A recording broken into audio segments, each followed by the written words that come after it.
Alpha, my guy, today we'll chop one story, the life of Python. It shock you, Abi? No be snake, oh, but now the language where many devs they fear to live. From how it starts, how it popular, where people they use them, and even the things where they hold them back in this new year where we did so 2025. If you decode or you just want start, this one go sweet your brain. Oh yeah, they with me.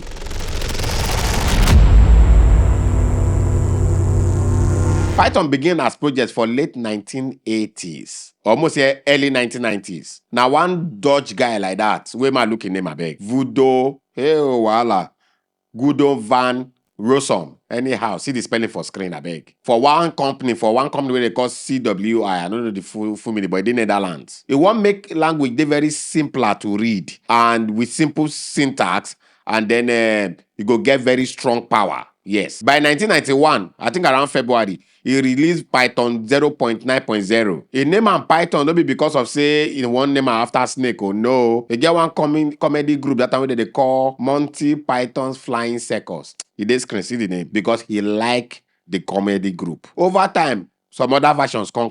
We can't get Python 2.0 around 2000. This one get garbage collectors, etc. like that. Then Python 3 in 2008. You know to get too much backward compatibility because many changes can happen. Today, Python is a multi-paradigm language. You feel code object-oriented, functional, and procedural inside. So why this guy create Python? No, look am. Guido designed Python with some principles. Number one, readability first.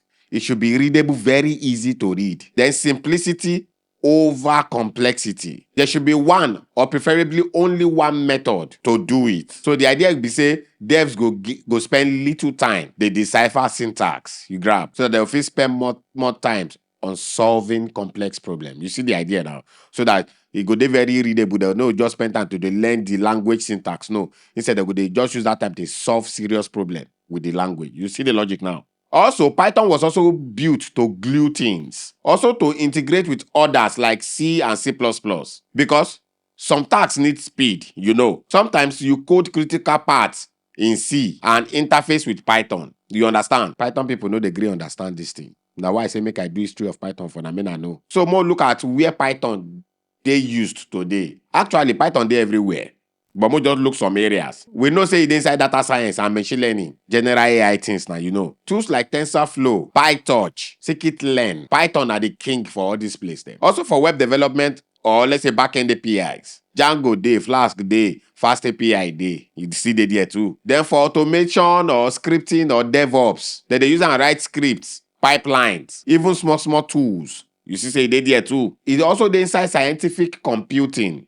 Of course, as you dey inside AI, you know say go dey here. Like SciPy, NumPy, all those heavy mathematics stacks them, it dey inside. E also good for prototyping and to start up MVP because it go help you fit test idea very fast. Other areas still dey like desktop apps, Internet of Things, yes, with MicroPython, even embedding in other systems. Now, make I show you why people still love Python inside 2025. In fact, man no say 25 continuously because they go love am beyond this time. So number one, because of its readability and simplicity. You don't go come dey get syntax headache. No, it is simple, very readable. You fit easily learn am. Then for rapid development or prototyping speed, yes, it go help you build things fast, test very fast. Everything go just package nana. Then it get large ecosystem for machine learning, for web or for data. The ecosystem large. It gets plenty community support, abundance of modules, as in it get plenty libraries die, plenty. Then it dey also portable, which means like na cross-platform. You go run anywhere. E also dey flexible and multi-paradigm, as I talk for beginning. The newer versions, they keep optimizing. For example, like Python 3.12, e introduce better performance, error message, and other things. Also, they still get some alternative implementations like PyPy. Those ones give am performance boost well for many Python workloads. So they get best of both worlds. You get ease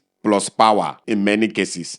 But no go dey think say Python perfect you see they carry some baggages, so make I show you. For performance or speed, because Python are interpreted, they go still come drag me, but I go talk am.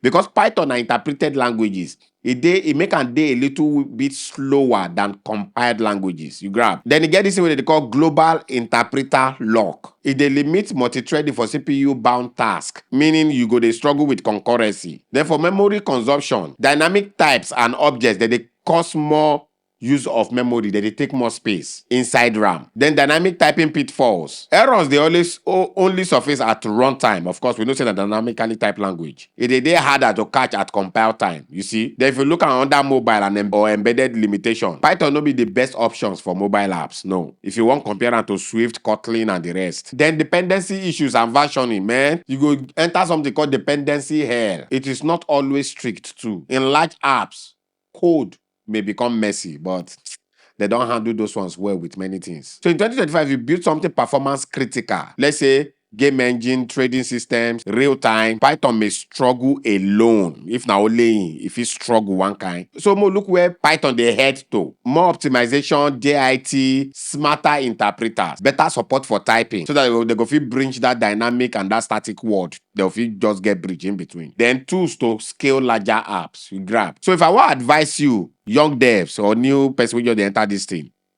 learn Python. It go give you quick win, easy entry, great for many domains. But also learn languages strong in performance or concurrency, easy like Go, Rust, and maybe Java. So that you go fit use and they complement your Python. You grab. Because Python no go dethrone fastest languages for every domain. Oh, no. But it go always remain a tool you want in your belt. So if person ask you in 2030, you still dey use Python, you go answer yes, so it is sweet. But I know they use them alone for everything. Oh yeah, nah. Bye.